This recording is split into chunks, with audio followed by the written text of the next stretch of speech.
But now I want to talk to you a little bit about white privilege.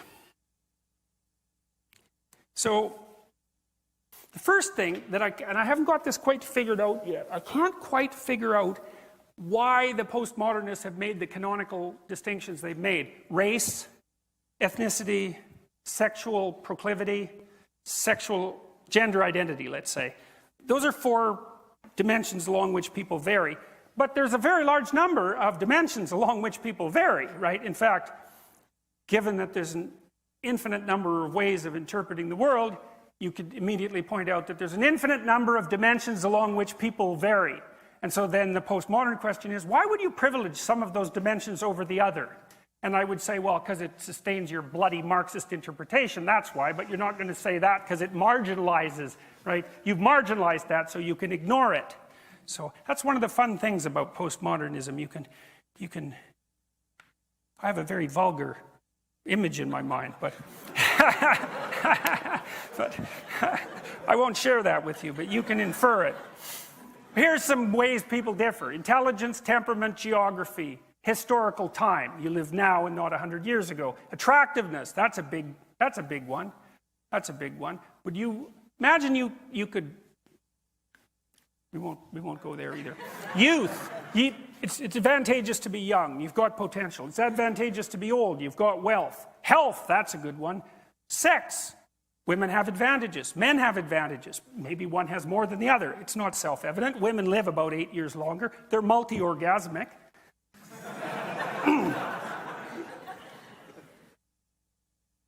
Athleticism, wealth, family structure, friendship, education. Well, then there's the classic, postmodern ones, race, ethnicity, etc. Why not those other dimensions of variation? There's no evidence that they're less important. In fact, there's quite a bit of evidence that they're more important. So, why not consider them? Then you get intersectionality. This is one of the things that's really comical, I think, because the postmodernists, identity politics types, actually realized this. They thought, well, okay, race and gender. Fair enough. Well, what if you're a black woman? Well, that's a problem because, well, now you've got 2 dimensions of differentiation. What the hell are we going to do about that? And what if you're gay and black and female? Well, then what if you're not very bright and gay and black and female? And then what if you're ugly and not very bright and gay and black and female? And you can keep playing that game.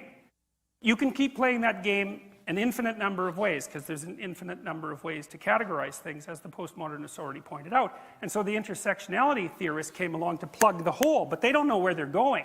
They don't understand that the logical conclusion of intersectionality is individuality. Because there's so many different ways of categorizing people's advantages and disadvantages that if you take that all the way out to the end, you say, well, the individual is the ultimate minority. And that's exactly right, and that's exactly what the West discovered. And, the intersectionalists will get there if they don't kill everyone first. So, on to white privilege. So it's really interesting to find out where these ideas come from. Because usually the scholarship is so awful, you just cannot possibly believe it. It's just absolutely...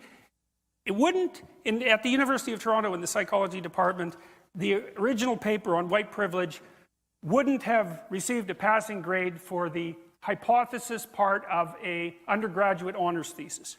Not even close. There's no methodology at all. The person who wrote it, it was called White Privilege and Male Privilege.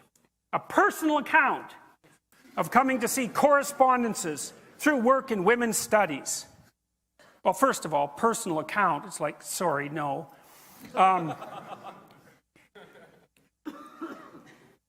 So she listed a bunch of ways that she thought, she says, these are personal examples of her unearned privilege, or unearned privilege that she saw as she experienced in the 1970s and 1980s. So this, by the way, this idea is the opinion of one person who wrote one paper that has absolutely no empirical backing whatsoever, which is a set of hypotheses which had never been subject to any statistical analysis. Like, if I ask you a bunch of questions, it's not obvious how many questions I'm asking you, because I could say, how tall are you?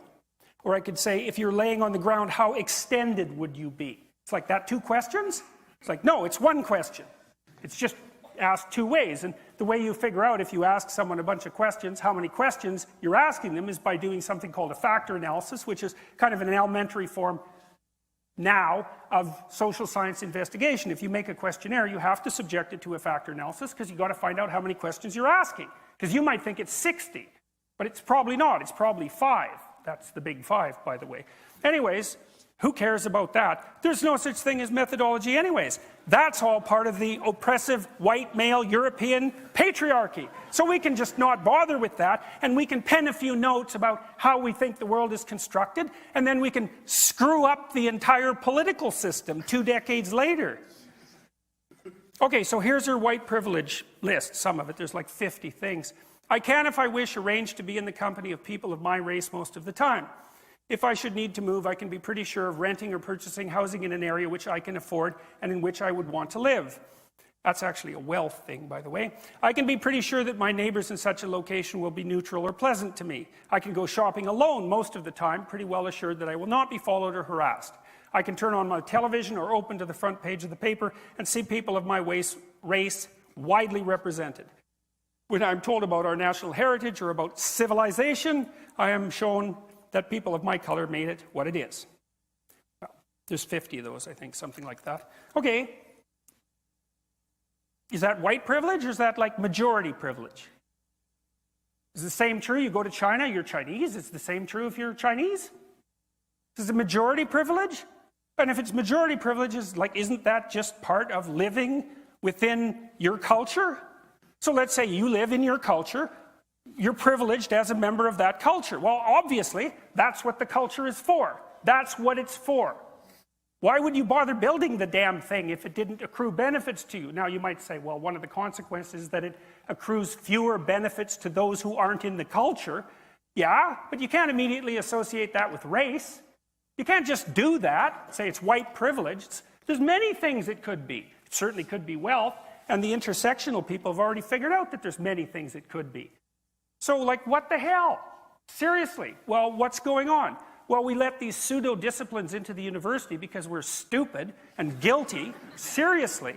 And they have no methodological requirements and plenty of power and plenty of time to produce nonsensical research and produce, like, resentful activists, and now we're bearing the fruits of that. It's not pretty. So, white privilege. Well, the other thing you might notice is that to attribute to the individuals of a community the attributes of that community on the basis of their racial identity is called racism. That's what racism is. There's no other way of defining it. It's attributing to the individual the characteristics of the group as if the group was homogeneous. Now, the intersectional people have already decided that's not a fair game because there's so many differences between people. But the postmodernists don't care about logical coherence because they regard logical coherence, here it comes again, as a creation of the white European male patriarchal structure that's designed to oppress the oppressed. And that's technically the case. So logical incoherence, it doesn't matter. And you could say, well, if you act out your logically incoherent ideas in the world, you're going to run face first into a brick wall. And the postmodern answer to that is, there's actually no real world. It's all interpretation.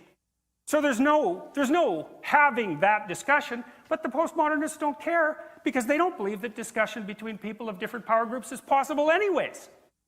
So here we are. Well, so I made a case tonight. I'll go over it. What's the case? The postmodernists are wrong. They're philosophically naive.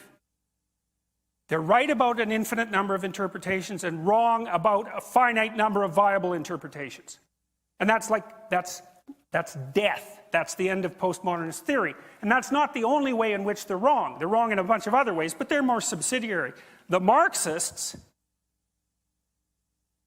they're not just wrong, they're wrong and murderous, or wrong, murderous, and genocidal, unless you think murderous and genocidal doesn't mean wrong. And you can think that. There's lots of would-be revolutionaries who would be happy to have blood running in the street if they had their chance for revenge and the opportunity to move up the hierarchy of tyranny. So you don't have to think that murder and genocide is wrong, especially if the right people are murdered and genocided, right? That's actually part of the whole equation. But if you're willing to think that murder and genocide on a mass scale across many cultures over many decades is wrong, then Marxism is wrong. And the postmodernists don't get to just come along and adopt Marxism as a matter of sleight of hand because their Marxist theory didn't work out and they figured out a rationalization. They don't get to get away with that because it's too dangerous. It's too dangerous to the rest of us. And we don't, and it isn't necessary for us who are trying with the small part of our hearts that might be oriented towards the good to allow people who are manipulating us with historical ignorance and philosophical sleight of hand to render us so goddamn guilty about what our ancestors may or may not have done, so that we allow our shame and our guilt to be used as tools to manipulate us into accepting a future that we do not want to have.